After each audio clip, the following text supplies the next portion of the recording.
Hi everybody, it's Joni here at Joni's Journals. How are you today? I'm just moving a few things around on my desk because I realized there was something I wanted to pull out. First things first, I do want to let you know that I'm going to be doing the drawing for the multifold tag journal, the accordion journal, that we completed on the channel a week or so ago.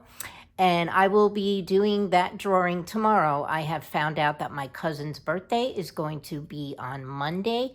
And so, yeah, I'm going to get that done tomorrow. Okay, I do have 24 comments on the video that I did introducing the drawing. And I want to thank everybody for commenting. I haven't answered any of them, and what I'll most likely do, let you know, is that I am reading them and they are wonderful. I will try to answer them tonight and then study again how to do the drawing, and we will get that all done tomorrow.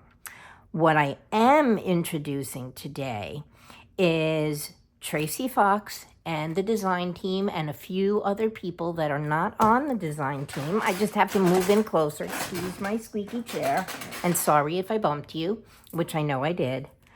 Tracie has made an introductory video for her new 2024 Creep on June collaboration, of which I am a part. My day will be June 26th. I will link that calendar below in the description box. But what she did introduce the other day in anticipation of I'm just moving everything out of the way. I thought I was organized, I swear, guys. What she did introduce the other day was her storyline behind the whole Creep on June collaboration. And she also put out her freebies, for which you can see I have begun cutting mine apart. You can look on her YouTube channel and you will find a video called the Case of Craftly Haul. I will try to link it. I have figured out how to link videos, my own videos, but I'm still working on linking other people's videos. And what it is, you get 2 or 3 pages of a freebie, and it's the Craftly Haul freebie. I don't know if you'll be able to see that. And it comes along with these pictures and some other items that I've already cut out. And there's also a separate download for the entire story that you can listen to, and if you want, you can read along. It's a cool little creepy story that she and her significant other, her hubby, Jay, have composed. And so what I've done, if you're a member of the Facebook group, you will see that a lot of people have been making case files, and Tracie's follow-up video to the story was where she introduced, again, the freebie and showed you how to use it to create a case file of your own. Okay, she also has put out the kit for the Creep on June. This is just part of it. I have begun printing the ephemera. I was very busy printing for a few hours the other night. You'll see there's little furniture, and there's photos, and there's all sorts of timepieces and creepy little photos and things to that effect. And she has also put out, she has released the calendar. I just want to put this over here, and I don't want to bury what I also want to show you. She has put out the calendar. This is just my plain black and white copy showing the names of all the people that will be participating and their YouTube channels or their Instagram pages. So that I will link below.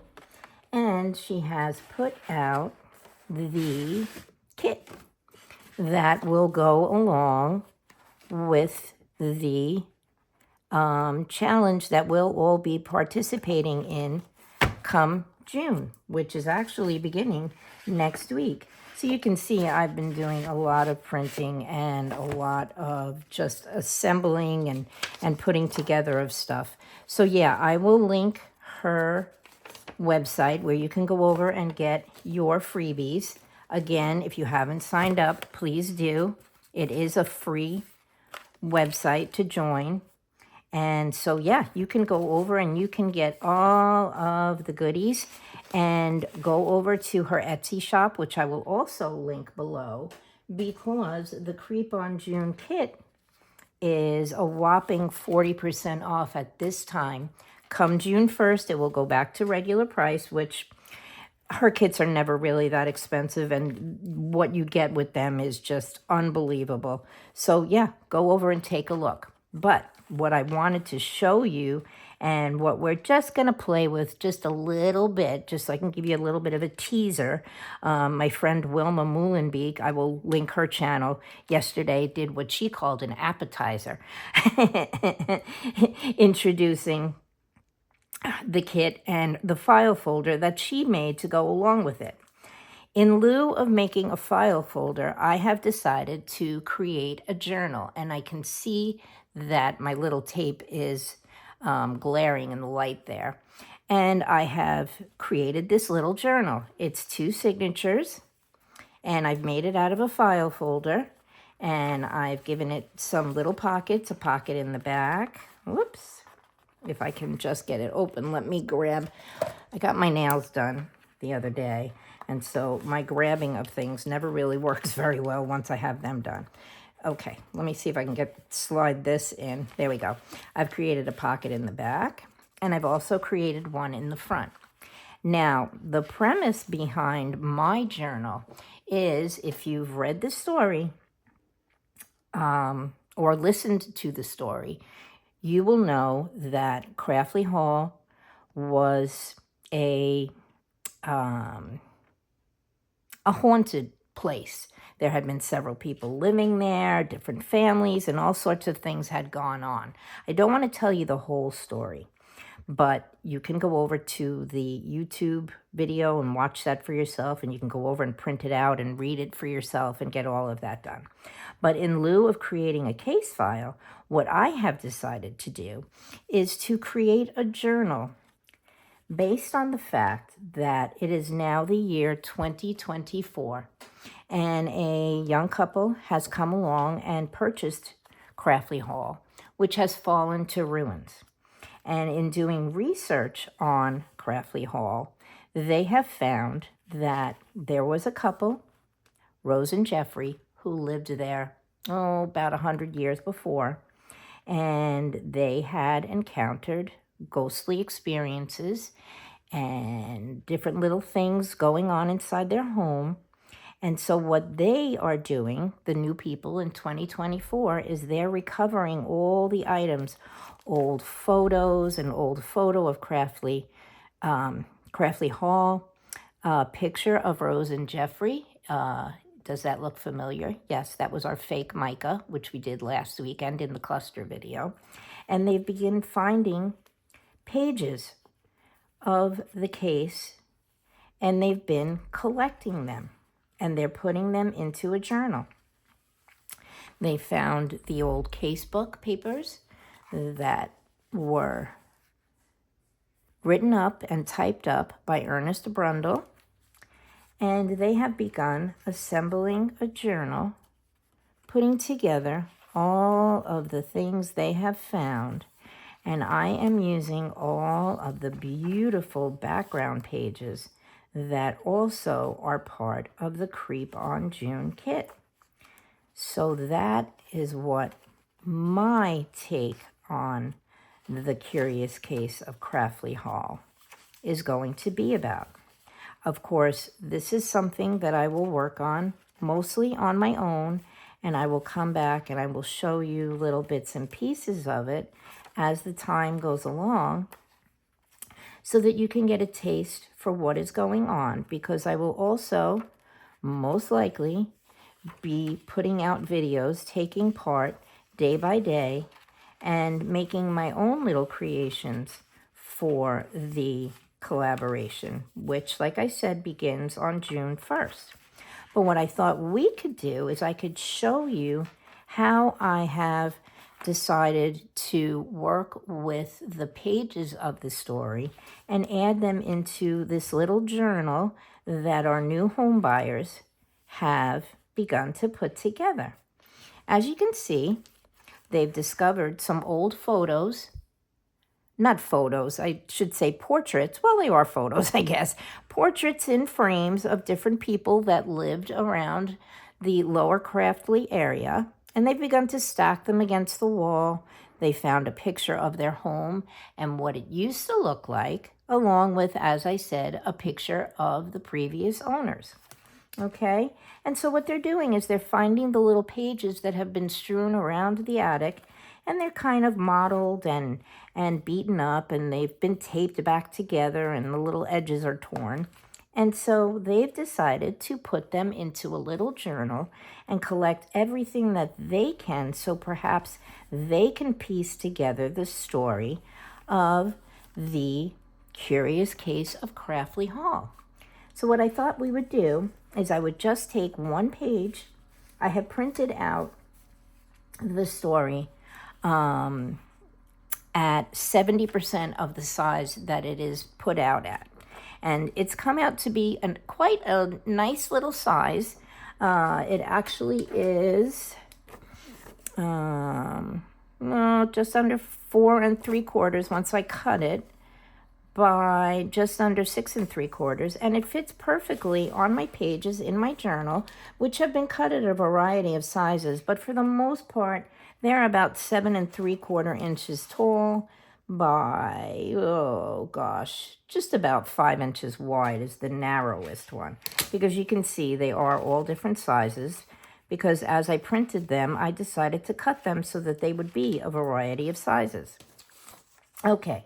Let me show you how I have basically mutilated my pages so that they look old and so that they will fit into our new homeowners' journals. I haven't given them a name yet, so when I can decide to do that, I will do that.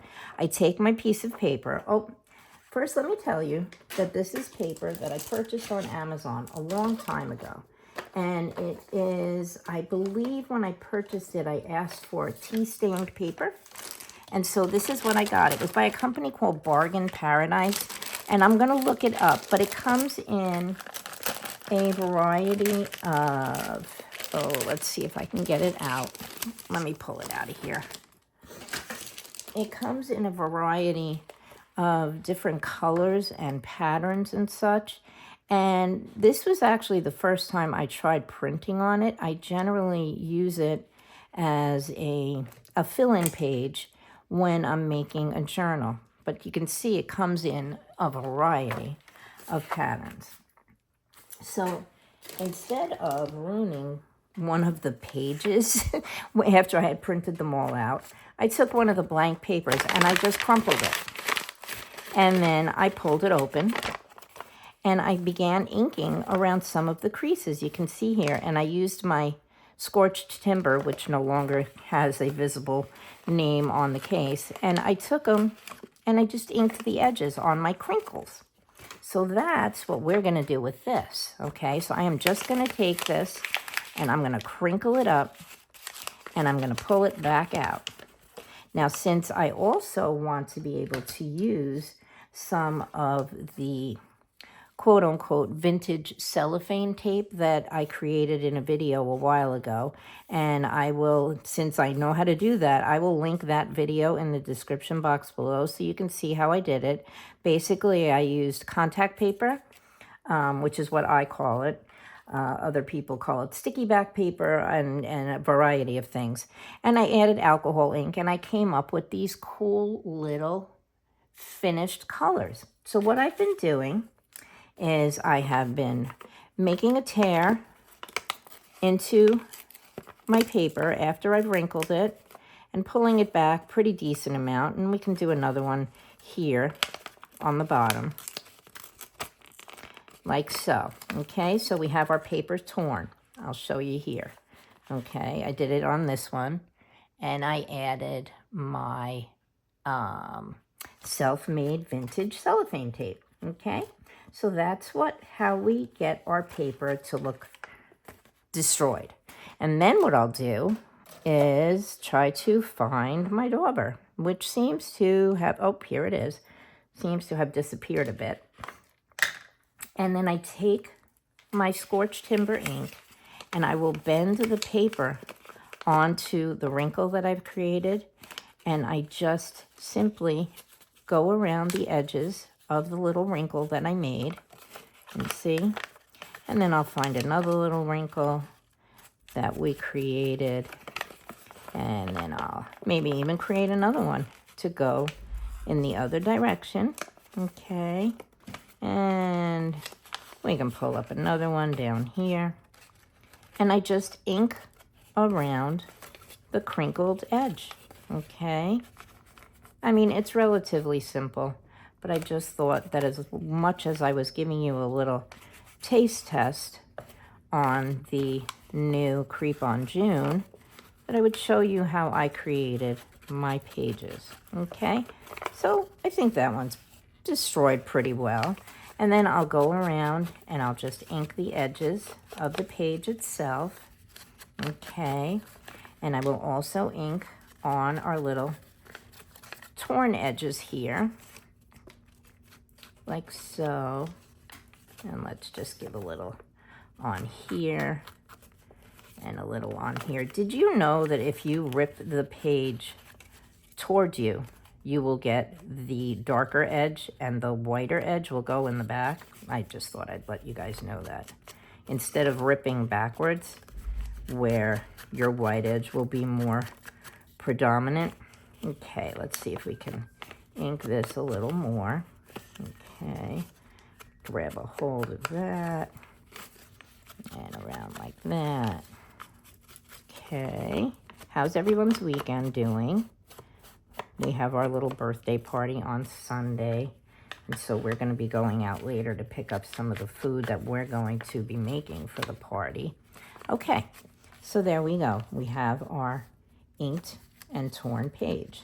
Okay, and then what I might do is I might just take it and roll down a corner a little bit so that it looks like it really got kind of mutilated, like so, and make it look a little bit grungier. We'll add some more ink to that, and then we will glue our page down. And I'm not really too concerned about them being straight or being centered, because after all, these people are just throwing this little book together to try to compile information on the incidents that happened before they owned their home.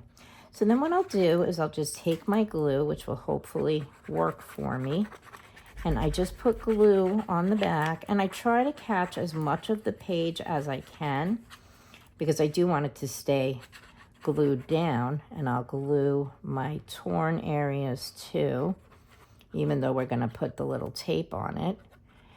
And we'll just try to grab up as much of this as we can, because we do want, like I said, we do want the paper to stay down. But if it's a little bit loose and popping up, that's good too, because then it just looks more authentic. At least I feel it does. And then I will lay the paper down and we'll glue it down. And I don't want to press too hard because I don't really want to lose my wrinkles. But like I said, I do want the paper to be secure, okay? We don't want it to fall out, but we don't want it to be too stiff either. Okay, so now I take my little edge that I rolled over, and yes, you won't be able to read every little bit of the story, but once you download the kit, you can print the story out again and maybe tuck in another version of it inside your journal in a little pocket, or you can clip it in for your own self. And so there we go. We have our little bent corner. I'm just going to ink it a little bit more because I do see some white. And then we have our torn areas. Now what we're going to do is we're going to take some of our, first we're going to put our pin in our glue. we are going to grab back my scissors, which I accidentally put away, and we're going to cut our strip of our tape like so. Okay, I find that if you make a pointy corner on your contact paper, that you can get hold of it a little bit better. And so we're going to take these two pieces and we're going to cut them. And so this way you have an angled corner. I guess I should have said angled more than pointy. And then I'm going to try to do this without going blind. I'm going to grab a hold of my contact paper underneath, and I'm going to peel it back off the paper. Whoop. Come on. Okay. If I could actually, if I had left my reading glasses on, I could probably see a little bit better what I'm doing. Oh, but there we go. We got it.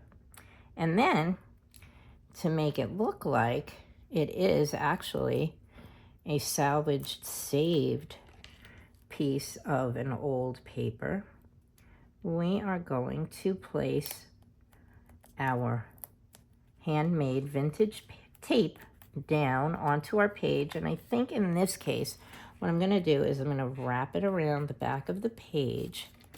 And this way we'll have another little piece in the back. What did I just do with the piece? Oh, here it is. Nope, that's not it either. I think I lost my piece of tape. All right, let's cut another piece. What in the world did I do with it? Oh, well, whatever. Okay, let's cut this piece now. We did have another little piece, didn't we? Yes, we did. Okay. I'm losing it today. All right, and let's try to start this piece as well. And, oh, I think that one started a little bit easier. Okay, and then we will take this piece and we will put it over where we ripped our page. And I think, let's just kind of put it that way. Okay, and so now we have our authentic torn piece of page taped down. And then we can take another little piece of the tape and put it along the side of it as well. I'm trying to be consistent and keep all of the tears on our books pages, our story pages, on the same side of the page so that it looks like this book where everything was kept, the file where everything was kept, may have been caught up on something, and when someone tried to move it, it just sort of, all the pages ripped open. And so there we go. We have our little page done and all our little tape added, and I will push down on it to make sure that the tape stays. And so there you go. We have now, well, I have done 1, 2 pages without you. I have clipped this piece in because I haven't decided whether or not I want to glue it down. Let me see if I can get the clip off.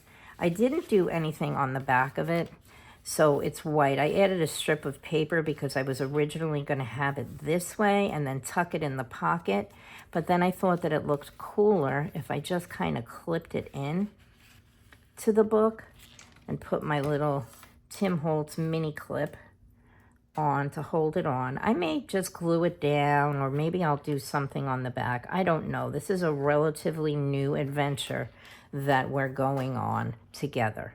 Okay, so there you have it. This is the beginning of my Craftly Haul Creep on June journal, which I will do as the month progresses. And like I said, I might do some work without you, just giving you a little glimpse again at some of the background papers. But yeah, so there we go. There we have it. Okay, and you can see again all the background papers, and there is a ton of ephemera, which I am going to go now, and I am going to begin doing a little bit more cutting and getting more ephemera pieces so that I can add them to the inside of my book and to the pages. In my eyes, this is going to be more of an art journal style journal, not one that you can really write in, because I intend to use a lot of the ephemera and tuck it into the book. glue it down and all sorts of things, because there is a ton of stuff. So yeah, that's the way this is going to go. I've created a grommet, a hole for my, what do you call it? My closure, which I haven't decided what that is yet. And I have sewn in my signatures so that my signature ends are on the outside. I sewed it in reverse of what I normally would do. And I was watching one of Tracie's videos the other day, and I may be adding some beads to these, so that's why they're still kind of hanging long. And I have an idea for the tab. And so, yeah, this is a brand new adventure, and I hope you'll come along. I do want to say welcome to all of my new subscribers. Tracie's video has upped my subscriber count, and I want to say hello and welcome back to all of my I want to say older subscribers, my previous subscribers, and welcome to anybody else who might come along in anticipation of our new collab this year. Okay, guys, so I am going to send you lots of love and big hugs, and I hope you'll keep watching. And don't forget, we're going to do the drawing for the multifold tag journal, the accordion journal that we created together using the stationery snippets kit. That is also another journal that I am going to be working on this summer, because school ended yesterday and I was pulling out and finishing up and securing and giving last minute touches to a bunch of journals that we have worked on together previously, over the past 8 to 10 months. And I will be taking photos and listing them in my Etsy. And so as I do that one by one, I will probably be creating a YouTube video to show you the video, to show you the journal rather, to remind you of what we did once I've added it to my Etsy shop. Okay, guys? So I will see you soon. I'll add all the links in the description box below. I will try to figure out how to link other people's videos now that I've figured out how to link my own. Okay, guys? Love, big hugs. And please remember to like, subscribe, and comment. It helps every single one of us. And if you're not already subscribed to, or what do you call that? Yeah, subscribe to someone that's on the calendar, that's on YouTube or on their Instagram page or their Facebook page. Go over and do that, because that always helps every single one of us, especially those of us who are not the YouTuber who has 40,000 subscribers. Okay, guys, I'll see you soon. Thanks for watching. Bye for now.